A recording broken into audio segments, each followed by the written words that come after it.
ஒரே நாளில் முதலமைச்சராகி நாட்டாளர்னா அம்மையார் தீபா அவர்கள் பின்னாடி தான் போகுது. அதுக்கு ஒரு பாட்டு வேற போட்டு எனக்கு வேற அனுப்பி விடுறேன். அவர்த்தேன் வராங்க அம்மா வராங்க, தீபா அம்மா வராங்க, நாட்டை ஆள போறாங்க. அந்த அம்மா வேற சொல்லுது, அம்மா விட்டுட்டு போன பணியை நான் தொடர்வேன். அம்மா உங்க அம்மா ஒரு பணியை விட்டுட்டு போல, ஒரு சனியை தான் விட்டு போயிருக்காங்க. மக்களே பாருங்க, இப்படி ஒரு முட்டையை நீங்க பாத்திருக்கீங்களா? நானே அசந்துட்டேன். இங்க பாருங்க எப்படி வருது பாருங்க. எது பிளாஸ்டிக் முட்டை உரிச்சுக்கிட்டு இருக்கான். ஏடிஎம்ல வந்து 3 தடவைக்கு மேல 3 தடவை காசு எடுக்கிற வரை கொடுப்பானா. 3 தடவைக்கு மேல காசு எடுக்கும் போது 150 ரூபாய் கட்டலாம். இப்ப நான் 150 ரூபாய் தான் எடுக்கவே வாரேன். இவங்க எப்படிப்பட்ட பைத்தியக்கார பைலட்ட நாட்டை கொடுத்துருக்கான்னு பாத்துக்க. பொறுக்கின்னு சொல்றாரு ஐயா சுப்பிரமணிய சாமி, 2ஆம் காந்தி. அவர் நம்மளை பொறுக்கிங்கிறாருன்னா என்ன அர்த்தம்? அவர் எதுக்கு வந்தாரு? போருக்குத்தான் வந்தாரு. நம்மகிட்ட பைத்தியக்கார பையில 3 வயசு பிள்ளைய கற்பழிச்சு விட்டாண்டா, 7 வயசு பிள்ளைய கற்பழிச்சு விட்டாண்டா, 60 வயசு கிழவியை கற்பழிச்சுட்டாண்டா. கேட்டா பெண்கள் கவர்ச்சியா உடைய விட்டுறாங்க. 3 வயசு பிள்ளை என்னடா கவர்ச்சியா போட்டு போச்சு? மலைகளை வெட்டி கல்குவாரியா எடுத்துக்காம வெளியில அதுல ஒரு குழி இருக்கு பாரு, அந்த குழிக்குள்ள தேங்கி இருக்கிற தண்ணியை எடுத்து சென்னை வாழ் மக்களுக்கு குடிநீரா குடிக்கிறது வேலை நடக்குது. நுட்பமா பார்த்து குடிச்சிட்டு பல பேருக்கு ஆகிறா வந்து சாகல. நீ என்னை கேட்டுக்க.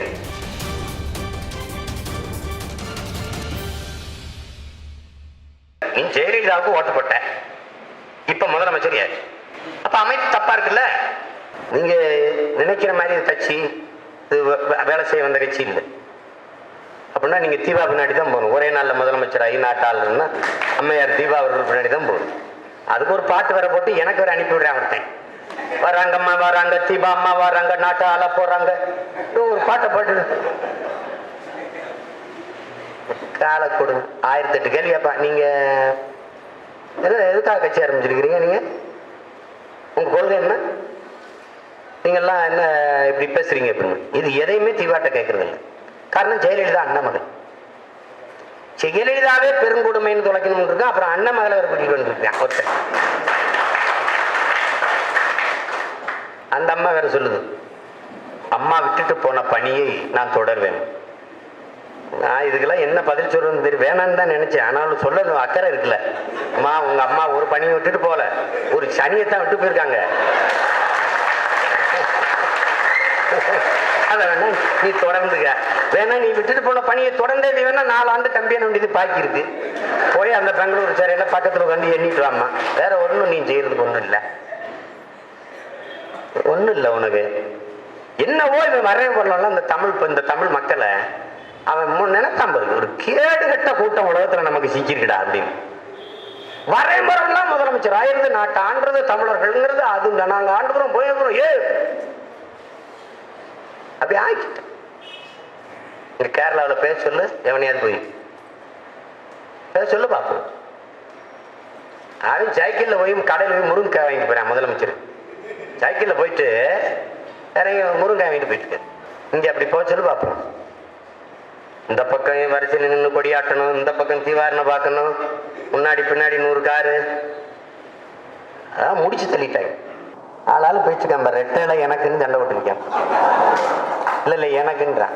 3 பேரும் சண்டை அடிச்சு ஆடு வந்து மொத்தமாக கடிச்சிட்டு போகுது. ஜெயலலிதா அம்மையாருடைய பிறந்த நாள் செய்தியை நான் படிக்கிறேன். பொதுச் செயலாளர் செய்திகள். எப்பாடுபட்டேனும் கட்சியை, கொடியை, சின்னத்தை காப்பாற்ற வேண்டும். அங்க நெடுவாசல்ல போராடிட்டு இருக்கான், அங்க செத்துக்கிட்டு இருக்கான் விவசாயி. எது அக்கறையான செய்தி? நாட்டை காப்பாற்றுவது, மக்களை காப்பாற்றுவதில்லை, கட்சியை, கொடியை, சின்னத்தை. இதுல இருந்து நம்ம நாட்டை காப்பாற்றுறோம். புரியுதுல? இந்த கூட்டத்துக்கிட்ட இருந்து நாட்டை காப்பாற்றுறோம். இப்ப பாரு, சென்னையில நீ இன்னைக்கு செய்தித்தாளைய படிச்சாலே தெரியல, கல்குட்டை இருக்கு பாரு. கல்குட்டைன்னு என்ன? மலைகளை வெட்டி கல்குவாரியா எடுத்துக்காம பாரு வெளியில. அதுல ஒரு குழி இருக்கு பாரு, அந்த குழிக்குள்ள தேங்கி இருக்கிற தண்ணியை எடுத்து சென்னை வாழ் மக்களுக்கு குடிநீரா குடிக்கிறது வேலை நடக்குது. நுட்பமா பார்த்து குடிச்சிட்டு பல பேருக்கு ஆகிறா வந்து சாகல. நீ என்னை கேட்டுக்க. நீ என்ன பண்ணுவ? என்ன தண்ணி இது சுத்திகரிச்சிருக்கானா இல்லையா? தாகத்துல நீ எங்க எதை பாப்ப? நீ தண்ணி இல்ல வந்துட்ட. 10 ஆண்டுக்கு வேண்டிய மழை பெய்யுதுன்னு சொன்னானா இல்லையா? வெள்ளத்துல 10 ஆண்டுக்கு வேண்டிய மழை பெஞ்சிட்டது. 100 ஆண்டுகளில் இப்படி மழை பெய்யல. ஆனால் 10 ஆண்டுக்கு வேண்டிய மழை பெய்திருக்கிறது. நான் 10 மாசத்துக்கு குடிநீர் இல்லை. அம்மையார் ஜெயலலிதா ஒரு திட்டம் போட்டாங்க, வீட்டுக்கு மழை நீரை சேமிங்க. நான் கேட்டேன், அம்மா வீட்டுல நாங்க சேமிக்கிறோம்மா, நாட்டுல நீங்க எவ்வளவுமா சேமிக்கிறீங்க? பதில் வீட்டுக்கு ஒரு மரம் வளர்ப்போம்னாங்க. எவனாவது வளர்த்துக்கான எட்டி பார்த்துருக்கானா? நான் இந்தண்டி பையனா இருக்கும்போது படிச்சேன். வீட்டுக்கு ஒரு மரம் வளர்ப்போம். ஒரு கவிஞன் எழுதுனா, வீடே இல்லையே நாங்க எங்கிட்டு வளர்க்கறதுன்ட்டு. ஐயா அப்துல் ரஹ்மான் எழுதினாரு, மரத்தையாவது வளடா, அதுவே வீடாக்கிடும்னாரு. அப்படிதானே இருக்குது, அப்படிதானே இருக்குது. எவனாவது ஒருவன் எட்டி பார்த்தானா வீட்டுக்கு வீடு மரம் வளர்க்கறேன்னு? நாம வந்தவன என்ன சட்டம்? என்ன சட்டம்? மரம் வளர்த்து காட்டு, அப்புறம் வீடை கட்டு. அண்ணன் எனக்கு மரம் வெட்டணும், 100 மரம் நட்டு 1 மரம் வெட்டு, 100 மரம் நட்ட ரசீதை காட்டு. அப்புறம் போய் அவர்கிட்ட காட்டுவான். அந்த மாநகராட்சி, நகராட்சி, வட்டாட்சியர் என்ன தருவாரு? அனுமதி தருவார், கையெழுத்து போட்டு 1 மரம் வெட்டிக்கணும். நீ என்ன கேட்காம வெட்டிட்டான்னு வச்சுக்க, மனிதரை வெட்டி கொலை செய்வது எப்படி கொலை குற்றமா கருதப்படுமோ அப்படி மரத்தை வெட்டுவதும் கொலை குற்றமா கருதப்படும். தூக்கி உள்ள விட்டுவேன். ஏன்? மரங்கள், நீ இல்லாத மரங்கள் வாழும். மரங்கள் இல்லாமல் மனிதர்கள் வாழ முடியாது. ஒரு மனிதனுக்கு 422 மரம் வேணும். உனக்கு 28 மரம் தான் இருக்கு. அதுலயும் வரதா புயல்ல பல லட்சம் மரம் செத்துருச்சு. இப்ப நான் நடனம், ஏன்னா அம்மையார் ஜெயலலிதா பிறந்ததுக்கு 68 லட்சம் மரம் போன ஆண்டு நட்டான். இப்ப 68 மரம் நட்டுட்டான். 68 லட்சம் எங்கேன்னு நீ எண்ணி பார்த்துருக்காத, நட்டுட்டான். இப்ப 69 லட்சம் மரம். அது நட்டுவாங்க. கால கொடுமைகள் இந்த நாட்டுல. SBI பேங்க்ல ஒவ்வொருத்தரும் கட்டாயம் 5000 ரூபாய் போடணும். ஸ்டேட் பேங்க் ஆஃப் இந்தியால போடணும். நீ ஏன் 100 நாள் வேலை திட்டம் கொடுக்குற? அதுல 100 ரூபாய் தான் சம்பளம் கொடுக்குற. அதுல 40 ரூபாய் கமிஷன் போக 60 ரூபாய் என் கைக்கு வருது. 5000 எப்படி வங்கியில போடுறது? இந்த அடிப்படை அறிவு இல்லாத நீ என்னத்துக்கு அங்கிருந்து தர்ற? இங்க வா, எல்லாரும் ஏடிஎம் வாசல்ல வங்கி வாசல் காசு எடுத்தால. நாட்டின் முதன்மை அமைச்சர், நீ சாப்பாடு செலவுக்கு இந்த சட்ட செலவுக்கு எங்க போய் நின்று காசு எடுக்கிற? பதிலே இல்லை. ஏடிஎம்ல 3 தடவைக்கு மேல, 3 தடவை காசு எடுக்கிற வரை கொடுப்பானா, 3 தடவைக்கு மேல காசு எடுக்கும் போது 150 ரூபாய் கட்டணுமா. இப்ப நான் 150 ரூபாய் தான் எடுக்கவே வாரேன். ஏன்னா அதான் இருக்கு. நல்லா பார்க்கணும். இவங்க எப்படிப்பட்ட பைத்தியக்கார பைலட்ட நாட்டை கொடுத்துருக்கான்னு பாத்துக்க. ஏய், அவன் நம்மள சொல்றான் பிரிவினைவாதி, தேசிய சமூக விரோதின்னு. எப்படிப்பட்ட ஆளு இருக்கான் பாரு. மேல 150 ரூபாய் தான் ஏடிஎம்ல இருக்கு. அதை எடுத்துக்கிட்டு போய் காய்கறி வாங்கிட்டு அரிசி வாங்கிட்டு வீட்டுக்கு போலாம்னு போறேன். இந்த 150 ரூபாயை எடுத்தா 3 தடவை எடுத்துட்டு, இப்ப 3ஆவது தடவை எடுக்க போறேன். 150 ரூபாய் அவன்கிட்ட கொடுத்துட்டு வெறும் விடுது. டெவலப்டா, இதெல்லாம் டெவலப். நானும் மானங்கட கேட்கிறேன், பதில ஒன்றும் சொல்ல மாட்டேன். இந்த விவாதத்துக்கு மட்டும் என்னைய கூப்பிடுறது இல்லை. இந்த விவாதத்துக்கு யாரும் அவன் பதில் சொல்ல முடியாது. அவன் கூப்பிடு, இங்க வா. என்னத்தையோ ஒண்ணு ஓடிக்கிட்டு இருக்கு. இப்ப ஐயா வேற சொல்லிட்டாரு, மோடி நாடாயிடுச்சுன்னு. மதிப்பிற்குரிய ஐயா ஹெச் ராஜா ஐயா வேற சொல்லிட்டாரு, மோடி நாடா கூட ஆகட்டும், ஒண்ணு என் நாட்டையே எடுத்துக்கிறீங்க, எங்களுக்கு திருவோட கொடுங்க, நாங்க திருவோட போறோம். அதான் நிலைமை. நம்மளை பயங்கரவாதிம்பா, தேச துரோகிம்பா. சொல்றது யாருன்னு பாரு. பொறுக்கின்னு சொல்றாரு ஐயா சுப்பிரமணிய சாமி, 2ஆம் காந்தி. அவர் நம்மளை பொறுக்கிங்கிறாருன்னா என்ன அர்த்தம்? அவர் எதுக்கு வந்தாரு? பொறுக்கத்தான் வந்தாரு நம்மகிட்ட. அவர் வேலை என்ன? நம்ம கிட்ட பொறுக்கி திங்க வந்தவன் நம்மளை பொறுக்கின்னு வைத்துக்கிறாரு. இவங்களுக்கு எல்லாருக்கும் என்ன தெரியுமில்ல, தமிழர்னு பேசுறதுனாலயே நம்ம தனிநாடு கேட்போம்னு நினைச்சுட்டு இருக்கான். அவங்களுக்கு புரியல நம்ம யாருன்னு. இப்ப எல்லாத்தையும் படிச்சுட்டு எல்லாரும் சொல்றான், கேட்க நல்லா இருக்கு, நடைமுறைக்கு சாத்தியமா? அப்ப எப்படி 50 விழுக்காடு ஸ்கூட்டி வாங்கும்போது மானியம் தர்றேன்னு ஜெயலலிதா சொல்றதெல்லாம் சாத்தியப்படுது, சீமான் சொல்றது சாத்தியப்படுது.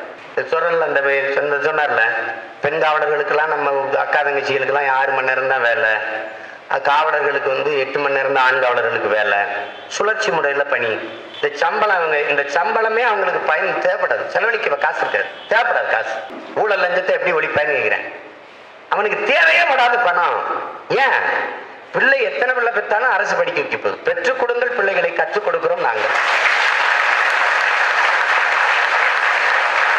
அது உங்கள் வீட்டின் பிள்ளைகள் அல்ல, நாட்டின் பிள்ளைகள், தேசத்தின் பிள்ளை, தேசத்தின் செல்லங்கள் வளர்ப்பான். நான் வளர்த்த அரசு வளர்க்கும் பிள்ளைகளை. உயர்ந்த மருத்துவம், தங்கச்சி காவலரா பணிக்கு போயிடுச்சுன்னா அம்மாவுக்கு முடியலன்னு போன் அடிச்சா போதும், அவன் தூக்கி கொண்டு மருத்துவமனையில சேர்த்து வைத்தியம் பார்ப்பான். காசு இல்லை, இலவசம். 10 லட்சம் ரூபாய் 20 லட்சம் ரூபாய் செலவான உயர் மருத்துவமானாலும் இலவசம் தான். யாருக்கும் சமமான சரியான தரமான மருத்துவம் இலவசம். இதுல முடிஞ்சு காசே செலவில்லை. நானே விவசாயம் பார்ப்பேன். ரேஷன் கடை அவன் மூடிடுவான், நான் வர்றதுக்குள்ள மூடிடுவான். பேர் போய் மூடிட்டான். நான் வந்து மூட வேண்டியது இல்லை. பாம் ஆயில் இல்லைன்னு, பருப்பு இல்லைன்னு 10 நாள் கழிச்சுவா கடையே இருக்குது. அதை என்னைக்கு உணவு பாதுகாப்பு மசோதா கையெழுத்து போட்டானா அன்னைக்கே முடிஞ்சு. உணவே இல்லை, இருக்கிறது உணவா இல்லை, இதுல பாதுகாப்பு மசோதா. ஒருத்தர் உட்கார்ந்து, மக்களே பாருங்க, இப்படி ஒரு முட்டையை நீங்க பாத்திருக்கீங்களா? நானே அசந்துட்டேன், இங்க பாருங்க எப்படி வருது பாருங்க. எது? பிளாஸ்டிக் முட்டை உரிச்சுக்கிட்டு இருக்கான் இவன். ஒரு அம்மா முட்டைக்கோசு பாருங்க, முட்டைக்கோசு அது ஏதோ ஒரு மொழியில பேசுது. பச்சை பச்சோ அப்படின்னு எரிகிற ஸ்டவ்ல வைக்கிறது, உருகி போகுது. எது? முட்டைக்கோசு. உணவு பாதுகாப்பு மசோதா இதுக்குத்தான், பாதுகாப்பு மசோதா. பைத்தியக்கார பேரு வளர்தான். நேற்று பேசுகிறார் பிரதமர், படா படா மே ஹே, பாரத் மே ஹே, अच्छा देशत में है அப்படின்னு இது பேசிக்கும்போது அங்க பார்த்து மாதாக்கு ஜெயங்க கத்திக்கிட்டு இருக்கிறவரை 10 பொம்பளை கற்பழிச்சா பார்த்து மாதாக்கு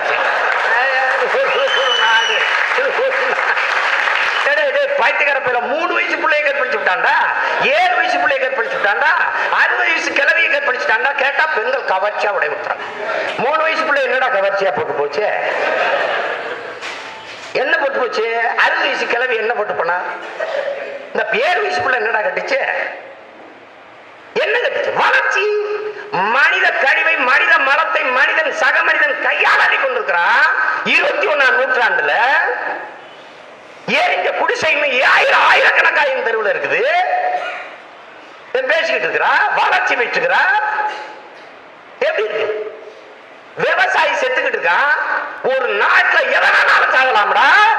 விவசாயி செத்துட்டானா அது நாடுடா, சுடுகாடு.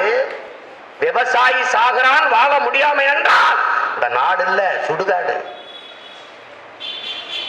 செத்துக்கிட்டு இருக்கான். வளர்ச்சி டெவலப். கடல்ல ஒட்டின எண்ணெயை வாளிக்கிட்டு எடுத்து ஊத்திட்டு டெவலப். எப்படி இருக்கு? வளர்ச்சி. இதெல்லாம் வளர்ச்சி. ஸ்ரீஹரிகோட்டால இருந்து விண்கலத்துல அப்படியே மேல போயிட்டு இருக்கு. வளர்ச்சி. அது வால்ல எரியுது, இங்க பசியில இங்க வயிறு எரியுது, அங்க வன தெருவில் இங்க கூரை எரியுது. இதெல்லாம் வளர்ச்சி, டெவலப். எங்க பள்ளிக்கூடத்து பேருந்து புள்ள போய்கிட்டு இருக்கு படிக்க, நடுவால ஓட்ட உள்ள விழுந்து பின்சக்கரை எரி செத்துருது. டெவலப். நீங்க நம்மளை காட்டுறாங்க, டெவலப் காட்டுறாங்க நம்மகிட்ட. 130 கோடி மக்கள் வச்சிருக்க நீ, இவனுக்கான நீருக்கும் சோறுக்கும் ஒரு திட்டம் வச்சிருக்கியா? சொல்றா பாப்போம். நான் திட்டம் வச்சிருக்க, நீ என்ன டெவலப் பத்தி பேசுற? நான் படிக்காத பட்டி பயிர்களை நினைச்சுக்க நீ. இந்த நாட்டின் பொருளாதாரம் இல்லடா, உலக பொருளாதாரத்தை படிச்சு வந்த பிள்ளைகள் நாங்க. ஒவ்வொரு நாட்டுல என்ன திட்டம் போடுறா, என்ன சட்டம் போடுறா, எப்படி வளர்த்தெடுக்கிறா. நீ என்ன இதெல்லாம் படிக்காம சுத்தலாம்.